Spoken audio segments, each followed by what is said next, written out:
Estamos começando mais um Pod Contas, o podcast da EPCP. Para mais conteúdo sobre gestão pública, finanças públicas, prestação de contas e outros temas relevantes, nos acompanhe pelas redes sociais, no Instagram em @epcp.tcesp e no YouTube, no canal da Escola Paulista de Contas Públicas. Até lá! Olá, sejam bem-vindos ao Pod Contas, o podcast da Escola Paulista de Contas Públicas, a EPCP. Eu sou Maurício Bento e hoje nós recebemos Gerson Ferreira dos Santos. O Gerson é natural de Rancharia, do interior paulista. Ele é bacharel em Direito, advogado e funcionário público. Ele atuou em diversas áreas nesse setor de licitações e contratos, no município de Rancharia. Ele foi pregoeiro, presidente da Comissão de Licitação e ele também é pós-graduado em Direito Público, Direito Civil, Processo Civil. Gerson, muito obrigado por topar conversar conosco. Bom dia a todos, bom dia Maurício. Eu quero antecipadamente agradecer a oportunidade de estar participando desse Pod Contas, né? É uma grande honra, né? Uma ferramenta hoje de divulgação de muito conhecimento, né? Muito conteúdo. E quem não tem o hábito de assistir ou ouvir, né? No caso, né? Eu recomendo a todos, tá? E agradecer também à revista também da Escola Paulista de Contas Públicas pelo aceite à publicação do artigo, né? Do trabalho submetido. Perfeito, Gerson, exatamente o que eu ia falar agora.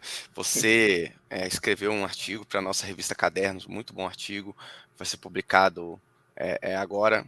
E o artigo chama Da não obrigatoriedade da divulgação de valores estimados no sistema de registro de preços, licitações públicas. Então, é um tema super interessante.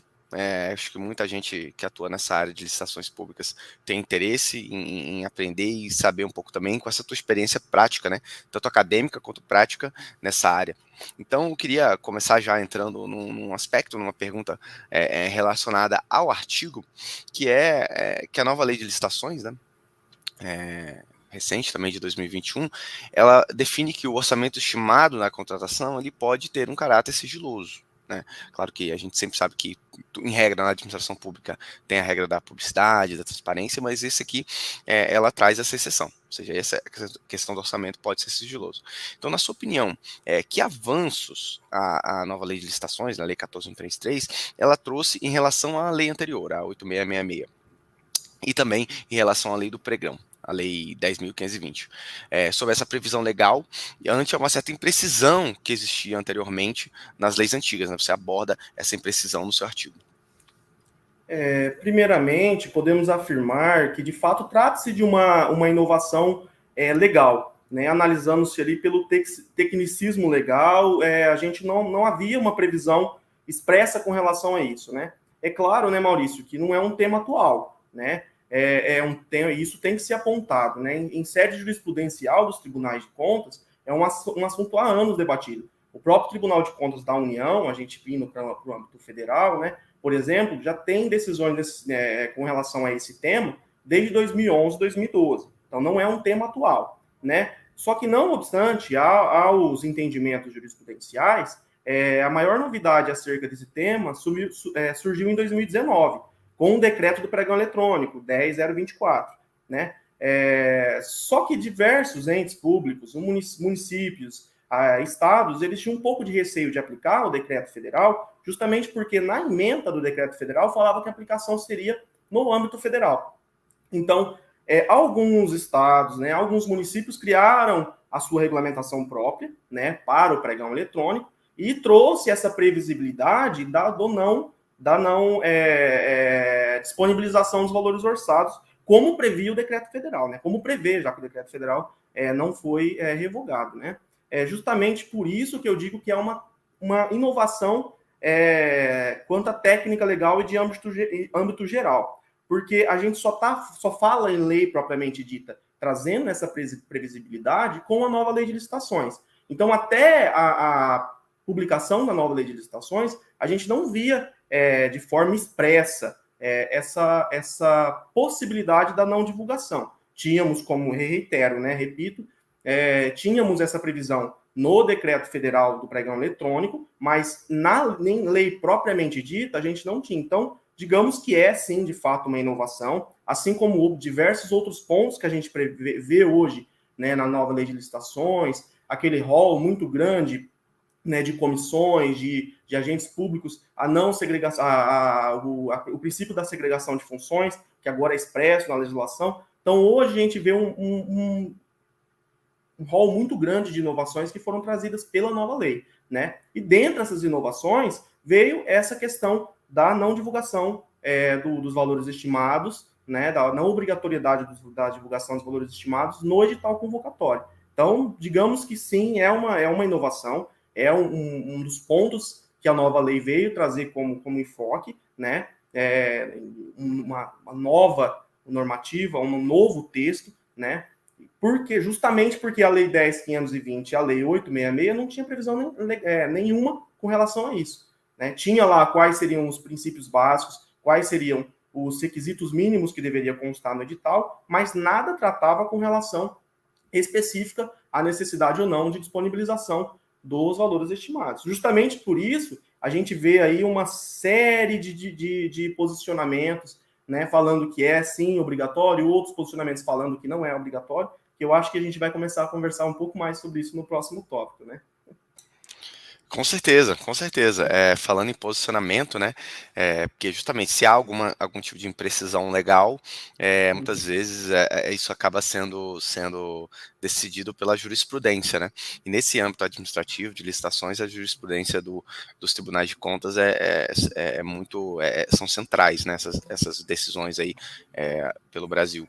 E muitos tribunais de contas já tinham trazido algum entendimento, já estavam meio que solidificando algum entendimento sobre isso, de que no pregão, no sistema de registro de preços, não era obrigatória a divulgação dos preços unitários no edital, né? Ou seja, não era obrigatório, não era um critério, né, de aceitabilidade das propostas. Porque se entendia que, nesse caso, isso prejudicava, né, o processo licitatório. Então, eu queria ouvir de você um pouco sobre isso. Como que fica essa questão para você? Então, assim, como eu tratei assim de forma bem específica na pesquisa, né? Havia uma certa controvérsia acerca da obrigatoriedade ou não da divulgação dos valores estimados, e sendo este um conteúdo já discutido há anos pela doutrina, pela jurisprudência dos tribunais de contas, né, em seus julgados, né? Então, eu entendo que hoje, né, como a gente tem a previsão legal, a expressa previsão legal nesse sentido, né, eu entendo que o município, os estados, até a União, ela pode, né, deixar de fornecer os valores estimados, né, e detalhe, desde que preenchidos os requisitos legais. A lei traz alguns requisitos e que esses requisitos eles devem ser preenchidos, né? Exatamente. Acho que, de certa forma, a Lei 14.133 resolveu um pouco essa discussão, né? E trazendo já esses critérios de forma mais explícita, né? Regulando de maneira mais clara. Mas muitas vezes também, né, a gente, ao se fixarem os preços máximos, né, balizados para análise das propostas, surge um dilema, que a gente estava até conversando aqui internamente, né, que a proposta inicial, muitas vezes, ela é orçada, a proposta acima do valor orçado deveria ser desclassificada, ou isso só deveria ocorrer após o encerramento da etapa dos lances, né? Então, isso é um debate, né? Então, a lei, por exemplo, a lei do pregão, a lei 10.520, ela autoriza a negociação direta com os licitantes. Então, se você desclassificar antes, você não gera esse debate depois, né? Então, como você vê aí essa questão, esse dilema aí?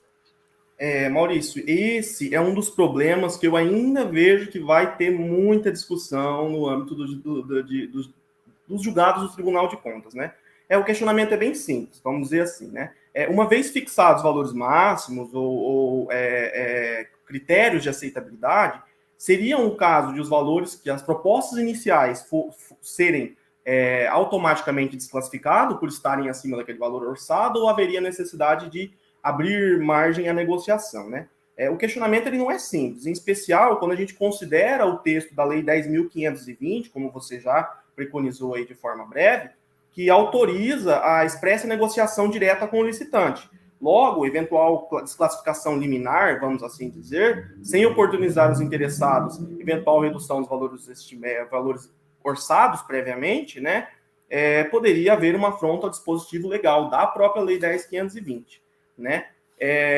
Inclusive, não somente a Lei 10.520, mas também a Lei da Micro e Pequena Empresa, a Lei Complementar 123.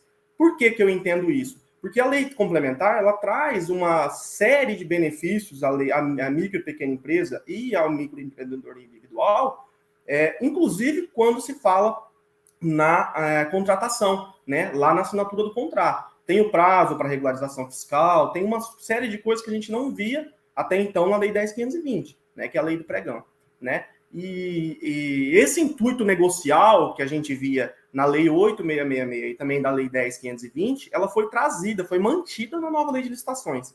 Eu sei que o intuito aqui não é a gente ficar lendo o texto de lei, tá? Mas eu só vou dar uma atenção ao artigo 61 da Lei 14.133, que fala o seguinte, ó, definido o resultado do julgamento, a administração poderá negociar condições mais vantajosas com o primeiro colocado. Tá? Isso aí a gente já via na Lei 10.520. Olha como que vai mais além a Lei 14.133, quando a gente faz um comparativo com a Lei 10.520, que é a lei anterior do pregão, né? A negociação poderá ser feita com os demais licitantes, segundo a ordem de classificação inicialmente estabelecida, quando o primeiro colocado, mesmo após negociação, for desclassificado em razão de sua proposta permanecer acima do valor máximo definido pela administração. Então, somente com esse dispositivo, com esse artigo 61, eu já entendo que torna impraticável a desclassificação prévia antes de ocorrida a etapa de lance posterior negociação. Né? Então, como funcionaria? Como funciona hoje? Você faz a abertura do certame com relação àquele item, né? Aquela disputa daquele item. A gente define o valor final, tá? A proposta vai à etapa de lance e a gente tem o primeiro colocado. Desse primeiro colocado, a gente tenta negociar diretamente com ele. Se não houver negociação, a gente analisa, talvez diligenciar se de fato os valores orçados estão com o valor de mercado, porque às vezes o tempo entre o orçamento prévio da administração pública até o julgamento final, houve um aumento abrupto no valor de preços. A gente, vou dar um exemplo aqui bem claro, é o valor que a gente vê no mercado para comprar leite, por exemplo, né? Há 2 semanas atrás o valor era hoje já está um outro valor. Então, eu acho que seria o caso, talvez, de fazer uma diligência. E se não houvesse uma negociação mesmo assim, desclassificar e fracassar aquele item, né? Com a lei nova, a gente já vê um aspecto um pouco diferente. Por quê? Porque se o primeiro colocado ele não tiver as condições de... Então, já acabou a etapa de lance. O primeiro colocado vem e fala que não tem a possibilidade de redução de preço e adequação com o valor estimado. A lei agora autoriza eu negociar com o segundo, terceiro colocado ainda. Então, eu não entendo, tá, Maurício? Eu não entendo que seria o caso de desclassificação prévia por estar acima dos valores orçados, né? Mesmo que constante no edital convocatório. Por quê? Porque a gente acaba ferindo esse espírito negocial, esse princípio negocial que a Lei 866 já trazia, que a Lei 10.520 já traz, né, já trazia também, e que a Lei 14.133 vem ainda mais forte, né? A gente vê o espírito negocial lá na parte dos contratos. Quando a gente abre lá a parte dos contratos, tem a possibilidade de, ao invés de rescindir o contrato pelo aumento de preço ou algo assim, tentar negociar com o fornecedor. Então, eu acredito que esse espírito negocial, ele não pode ser prejudicado, né? Por mais que eu abalize preços no edital, por mais que eu defina um valor previamente estimado ali, um valor máximo que eu vou pagar, né, que o órgão público vai pagar, acredito que ele precise, né, ele necessite de uma negociação posterior, né, sob pena a afronta aos princípios negociais que a legislação traz. Verdade, Gerson. Até porque se você faz uma licitação e o melhor preço pode ser mais alto do que você orçou, mas se é o melhor preço, tem que ver por que aquele melhor preço ficou acima do teu orçamento, né? Realmente pode ter acontecido alguma coisa. A gente sabe que, por exemplo, a gente está numa aceleração inflacionária aí ultimamente, tem essa questão desse contexto, o mercado global, tá, o mundo inteiro passando por ainda uma readaptação pós-pandêmica, né, por exemplo, só para usar os exemplos mais recentes, mas sempre tem alguma coisa, né, sempre tem algum contexto. Se você voltar 10 anos, era a crise de 2008, voltar 20 anos, sempre tem alguma coisa acontecendo Sim. que desequilibra algum lado desse mercado e vai afetando tudo, né? Então, acho que realmente essa questão da negociação é muito importante também para a gente conseguir não perder tempo, né? Porque imagina, você abre a licitação, desclassifica, abre outra, desclassifica. Por exemplo, qual seria o fim, né? Se não tivesse essa ideia da negociação, para tentar gerar eficiência e rapidez, né? Você, Com ó, certeza. tá, né, se não é bom, mas vamos tentar aqui, vamos tentar fechar alguma coisa. Então, gera alguma flexibilidade para a administração pública também, né? Que a gente sempre fala que a burocracia é muito rígida e tal. Então, acho que esse espírito negocial é muito importante. Está sendo colocado para várias áreas, né? Você tem aí também na lei anticorrupção, você tem isso para acordos de leniência com empresas, né? Na área criminal tem a questão lá da delação Inclusive na lei de premiada, improbidade, né? a de Inclusive na probidade. nova lei de improbidade. A lei de improbidade agora autoriza a possibilidade de negociação. Exato. E no fundo é pensando também que para gerar um interesse nos dois lados, para gerar um interesse comum, né, de resolver aquele problema o mais rápido possível e não ficar 1 milhão de anos buscando a solução perfeita. Em vez de ficar muito tempo buscando o melhor ou a solução perfeita, você tenta mais rápido conseguir algo que satisfaça minimamente as duas partes. Então particularmente eu gosto bastante dessa ideia de negociar, de trazer isso para o direito brasileiro, para ampliar para cada vez mais áreas, assim, e para a administração pública também, porque sempre foi, né, na academia, você lê os argumentos sobre as críticas à burocracia, sempre foi, né, falta de flexibilidade, a finalidade é a norma e não a eficiência, sempre foi esse tipo de crítica, né, e acho que a gente vem se adaptando, né, cada vez mais, tentando pensar nessa questão da eficiência, né, da finalidade, do resultado, que é entregar para a população, e não só buscar uma norma que no papel ela seja boa, né, o importante é a questão do resultado. Então, acho que muito, muito interessante esse teu esclarecimento, né, do que essa nova lei está trazendo para a nossa administração. Mas também tem um outro ponto, que é em relação aos preços confiáveis, né? Porque que está ligado a esse ponto anterior que a gente estava discutindo.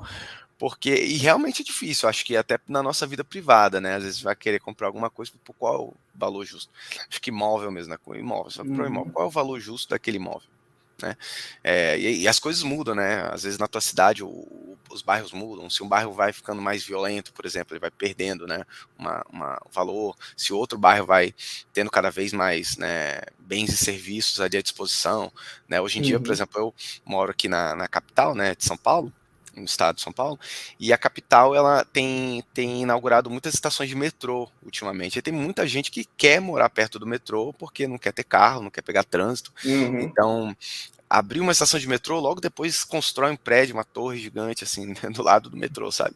E aí vende rapidinho, ou seja, tem muita gente querendo esse tipo de coisa. Então, isso às vezes abre um bairro que não era muito demandado, abriu um metrô, construiu um prédio, está muito demandado. E eu acho que esse tipo de coisa pode ser aplicada para qualquer mercado, né? Então, a pandemia mesmo, né? Muitas vezes ano passado se discutiu, né, preço de máscara, de remédio, né, de uma série de coisas ano passado e retrasado, né, 2020, 2021, que era quando estava realmente a pior situação, e aí o preço de muita coisa, assim, dobrou, triplicou, e é difícil você dizer que é justo, que não é, que teve um sobrepreço aí ou não, porque a demanda também aumentou, né, a gente sabe que é uma questão de mercado, né, e aí eu queria ouvir de você, que é um gestor, né, uma pessoa que tem uma experiência forte nessa área, sobre isso, como obter assim um preço confiável, né? Porque é muito difícil, né, você obter esse preço confiável. Você tem que realmente fazer uma pesquisa e tal, e eu queria ouvir de você, na sua experiência, né, como essa questão pode ser enfrentada aí pelos administradores públicos. Maurício, eu acredito que ainda é uma das grandes dificuldades que os administradores públicos possuem, né? Por aqueles que trabalham diretamente no setor de compras, licitação, financeiro, que se trata, né, da obtenção de valores estimados que de fato refletem, né, a realidade do mercado local e regional, né? E isso acaba gerando, a gente não pode negar, algumas vezes algumas estimativas, alguns valores estimados inflacionados, né? A gente não pode falar que todos são, mas às vezes um ou outro orçado ali acaba fugindo um pouco do parâmetro de mercado, né? Essa dificuldade a gente já consegue ver ali sendo um pouco afastada, de forma gradativa, vagarosa, não é um negócio que vai ser rápido, não é uma coisa que vai ser resolvida rápido, mas através da tecnologia, né? A gente consegue ver aí alguns exemplos, são as bolsas eletrônicas de preço, né? Hoje, atualmente, a gente tem algumas já disponíveis que são efetivas, são boas para a gente conseguir, talvez, oferir o mais próximo possível do valor de mercado, né? Hoje a gente tem aqui no estado de São Paulo, eu não sei se eu posso citar, mas eu vou citar, tá? A BEC, né? Um exemplo, a BEC, ele possui um sistema, não somente um sistema de portal de preço, mas também um sistema de compra eletrônico disponibilizado pela BEC, tá? Temos também os portais governamentais, o portal de compras do governo federal, além de outros não governamentais, né? O Licitações E do Banco do Brasil, o portal de compras da Caixa, e dentre diversos outros, né? E eu acredito que a gente vai ver uma maior propagação disso, uma maior divulgação nesse quesito de compras, de consulta de preços, quando a gente tiver uma estruturação melhor do PNCP, né, que é o Portal Nacional de Contratações Públicas, que tem, inclusive, um capítulo próprio na nova lei de licitações, né? O que eu sinto é que há necessidade dessa estruturação, e quando isso acontecer, eu acredito que vai ser possível, né, uma obtenção mais facilitada nos valores estimados. Não somente isso, mas também com inteligência artificial, Maurício. A gente está falando muito sobre inteligência artificial, algoritmos, né? A gente vai ter talvez aí num futuro próximo, daqui 5, 10 anos, computadores trabalhando pela gente, né? E por que isso não pode também ser um facilitador para encontrar estimativas de preço, valor de mercado, né? O que eu sinto com a legislação atual, tá? E aí é um entendimento, é um posicionamento pessoal, tá bom? Aí vou ser um pouco tópico, vamos dizer assim. É a necessidade de regulamentação de uma forma mais simplificada. Vou explicar. Seria como exemplo, eu daria aí um exemplo, a possibilidade do administrador público, né, de uma prefeitura de pequeno porte ou de médio porte, ou até mesmo de grande porte, criar, desenvolver ou até contratar um sistema próprio para cadastramento de preços, tá? E que autorizasse o fornecedor a ir ali voluntariamente e cadastrar o seu preço, né? Por quê? Porque a dificuldade que eu entendo que a maioria das prefeituras tem, até dos grandes centros, é ter fornecedor disponível só para apresentar um valor estimado. Às vezes ele já até sabe que aquilo vai para licitação, aquele orçado vai ser incluído numa licitação, ele fala que não quer fornecer, ele não opta em não fornecer, né? Mas como a gente faria com que o fornecedor fosse lá e voluntariamente fazer isso? Através de alguns benefícios, né? O que benefício que eu consigo visualizar aqui meio por cima seria a desnecessidade, por exemplo, de um registro cadastral, ou mesmo de ele mesmo optar pelo recebimento de notificações quando algumas licitações fossem publicadas, né? E até mesmo se tiver uma regulamentação legal, de fazer a compra, uma contratação direta, uma compra direta, desde que, claro, preenchidos os requisitos legais e de acordo com a conveniência, a oportunidade de compra do órgão público, fazer uma contratação direta por meio daquele próprio sistema interno, né? Mas, eu reitero, para mim isso ainda é um pouco utópico. Não, a gente não tem previsão legal para o próprio ente público criar esse cadastramento de preços, né? Mas eu acredito que a gente está caminhando neste caminho, tá? A gente está indo neste caminho, né? Tanto para o desenvolvimento de ferramentas que facilitem a obtenção de preços, que facilitem o dia a dia do trabalho dos contratantes e mesmo tá, dos próprios entes públicos, como também da mesma forma, criação de algoritmos, né, de inteligência artificial, que a gente vai ver no futuro aí a participação da informática, né, do sistema digital, inclusive na obtenção de preço. Mas, reitero, tá? Eu vou repetir aqui só para ser ficar bem esclarecido. Hoje, atualmente, eu consigo visualizar uma melhora nessa questão com os bancos eletrônicos de preço. Eu acredito que os bancos eletrônicos de preço já vêm facilitando, né, a vida dos administradores, e eu acredito que a gente vai caminhar nesse caminho, vai ser esse caminho que a gente vai estar operando aí, né, vai estar trilhando. Muito bom. Acho que realmente a tecnologia sempre também tem que ser utilizada a favor aí da eficiência, da entrega. Você mencionou a inteligência artificial. Aproveito para falar que a gente tem um episódio sobre isso. É um dos primeiros episódios. Então, convido todo mundo a dar uma olhada aqui na nossa lista de episódios do Pod Contas, que tem aí um bem interessante sobre inteligência artificial. E eu mesmo gostaria de gravar mais sobre esse tema, porque é um tema que me atrai muito, realmente. Eu acho que já é o presente e vai ser cada vez mais, né? Então, Com é o certeza. futuro e que já chegou, né? Tá? Estamos investindo muito nisso aí, vamos crescer muito nos próximos anos, né? E realmente vai ajudar muito em todas as áreas, especialmente nessa área de gestão, né? Da gestão pública. Então, Gerson, esses eram os pontos que eu queria trazer aqui para a nossa conversa. Quero agradecer muito novamente a sua presença. Foi um grande aula, e eu falo para todo mundo, claro, que para clicar aqui no artigo, que vai estar na descrição do episódio, então só clicar que tem um artigo acesso completo, tanto ao artigo do Gerson, como a edição completa da revista Cadernos. Então, obrigado, Gerson, novamente pela sua presença. Maurício, muito obrigado pela oportunidade da participação do Tribunal de Contas, né, desse podcast da Escola Paulista. Eu espero aí em outras oportunidades, em outros artigos, em outras pesquisas que eu acabar fazendo, né, tá participando novamente, porque de fato é um conteúdo único, é um conhecimento único que a gente tem, uma oportunidade, né, de expor o nosso posicionamento e também de aprender um pouco mais, né,